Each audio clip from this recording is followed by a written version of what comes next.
I don't have much of an intro. And the song's not playing. There we go.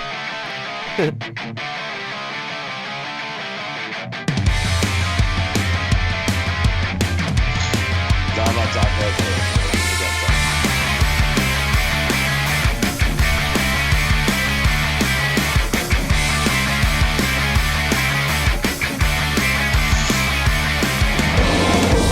Every story starts the Hi there. same way. Happy Thursday. It's February the 13th, 2020, and I'm Eric, talking at you once again from Kelowna, British Columbia, Canada, where I don't care what anybody says, I still maintain Charlize Theron is my favorite African-American actress. Jesus.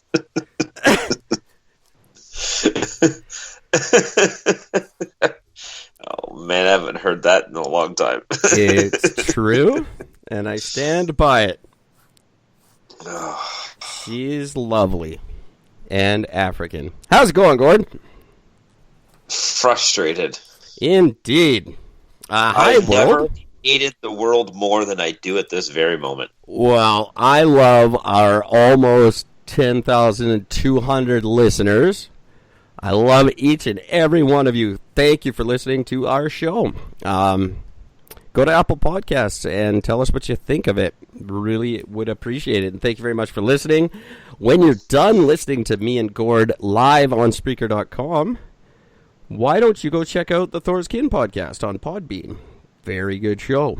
You can also check out Mike and the boys at the Pitlane Parley, the #1 racing and IndyCar podcast on the internet, with race season kicking off on Sunday with the Daytona 500. You're going to want to catch up on all the action from the pit lane. And these guys are right down in it. They are literally in pit lane interviewing people as the action is happening. It's a very, very cool podcast, so check them out too. And give us all ratings and reviews on Podchaser or Chartable, or Audio Burst is a good one to go to. I've just discovered them, and they're a lot of fun. And if you like me and Gord's show and you want a wildly inaccurate transcript of it, as of tonight, I'm going to be posting those in the Squaring That Circle section of ericandgord.world. That's my blog on our website, and because I never seem to get around to posting that blog, I'm going to put a transcript of each of our episodes there. Because we don't do show notes, but we do have a transcript that we can post, and it is... they claim it's 85% accurate. I think that's a little bit generous, but it's a good read. 85% English.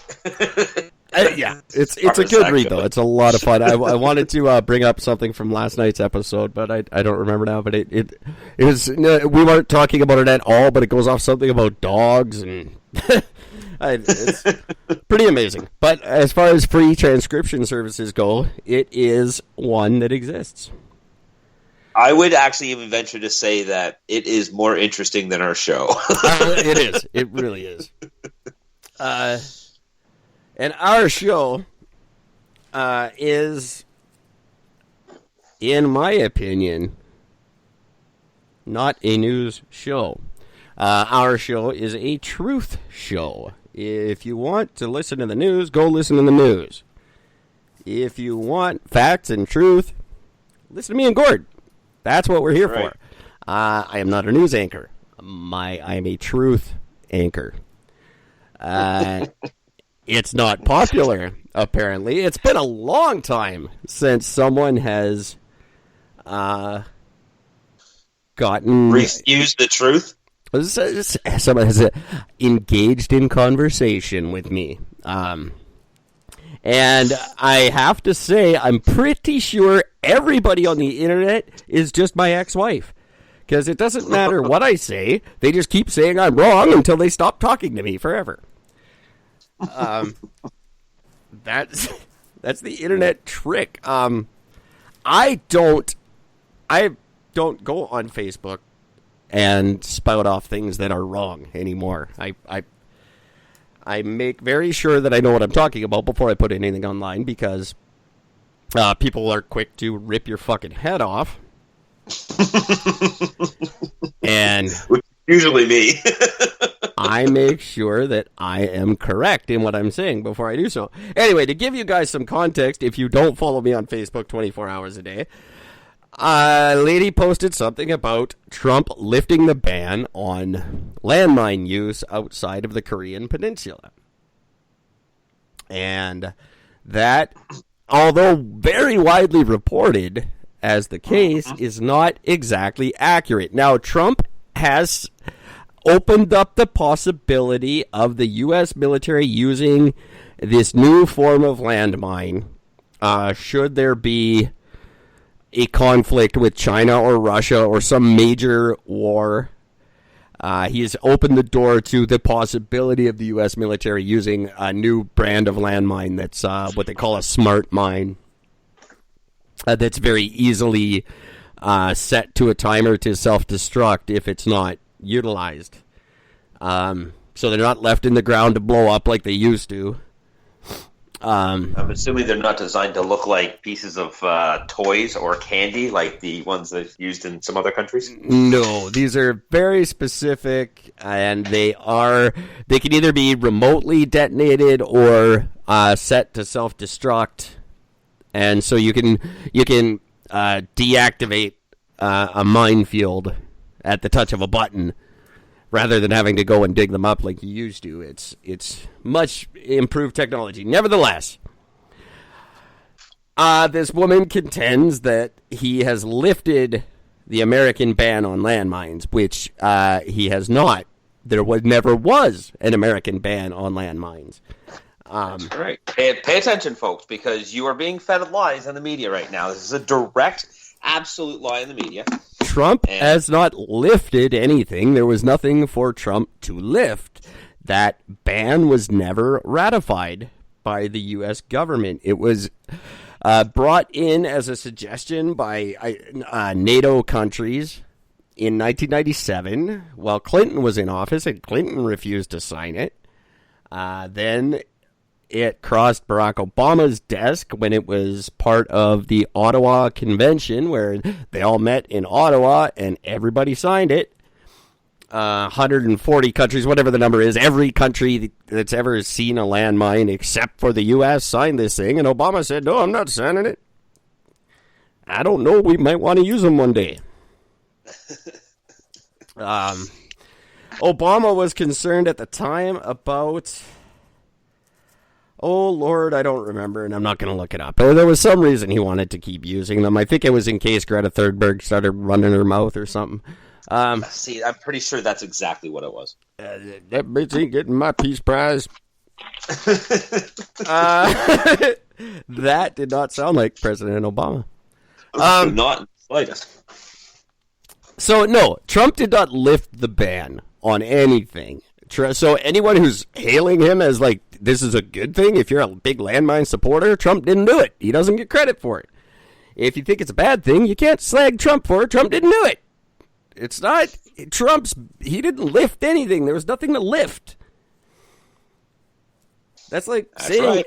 Eric and Gord ended slavery in Canada this week. Sure. Wait, we did? Sure. Why not? Oh, damn. We did, in so much as Trump lifted this ban. Absolutely we did. Eric and Gord negotiated Brexit and made it happen because of comments we made. Brexit went through nice and smoothly because of Eric and Gord. Of course not. Same with Trump. Trump lifted nothing. But thank you for engaging us online. I appreciate the conversation, but just know your role. You're wrong. I'm not. Now, here's the thing. This wasn't just a matter of just a discussion back and forth. As much as this was... Because it started off because this is a person that I'm friends with. And, again, she posted this thing, and I saw it right away. I immediately tagged Eric in it. And Eric posted, I think it was about 5 links initially, each one from a different news source, showing different spots where it's all proven that Obama did not sign off on this and he did not make this into a law, so Trump could reverse it. None of this happened. And there's all the proof in it. I posted my own link stating, you need to read this because you're being lied to, so you need to understand the truth. Because when you're spouting this stuff out about saying that, Trump lifted this ban, no, he did not. In the slightest. He did not lift any ban. He did not change any ban. He did not cancel any treaty. None of that happened because none of it was there to begin with. The response back after all this was, the response back to me directly was simply just basically call off your Trump-supporting friend. And I did read it, but the timelines are all confusing, which is hilarious because the only reason she says that is simply because she can't find a way to prove us wrong. So it's a cop-out. But my favorite thing was that when Eric got into his explanation about it, and he literally put this nice lengthy explanation about it, stating all the facts, and then openly stating he is not a Trump supporter, never has been, for the most part never will be, and that if you don't believe us, you should listen to our podcast because we talk shit about him all the time. But regardless of all of that, Trump is not guilty of lifting a ban. He did not do that. So your entire argument is based off of a lie. So get over yourself, basically, paraphrasing it. And her response back to that was very simply, clearly your friend is a Trump supporter, and I don't want Trump propaganda on my Facebook wall. And nor do I. And nowhere in my response was any sort of Trump propaganda. I just said Trump's not responsible for this. I actually went on to say if you're pro-Trump, he didn't do this. You can't give him credit for it. And if you're anti-Trump, he didn't do it. You can't blame him for it. It's not a Trump. And I am very not pro-Trump. I am very anti-politician. For those of you who haven't got it, go back and listen to 2018 from about August to October, where all I do is spout off about how we need to get politicians out of the political arena. They have no business there. I'm not pro any government at the moment. Anyone who's currently in government. I'm pro-government. I think the world needs a government. We can't govern ourselves. We're stupid. But I am not pro-Trump. I am not pro-Republican. And frankly, I'm not pro anything in America, but I'm not pro-conservative. I'm not pro-liberal. I am pro-truth. I'm pro-honesty. I am pro-clarity in the news that we get. And I'm pro-research what you're being told and figure out what's true and what isn't, because most of it isn't. I don't take sides in these things. If Trump does something good, Gord usually brings it to my attention, and I say, okay, good. He did a good thing. The man's 60-some years old. He must have done a couple good things in his life. Everyone accidentally does something. It's just a matter of odds. Yeah. I'm not pro any of these people. I think they're all retarded. They're all doing horrible things to us all the time, especially the liberals, unfortunately.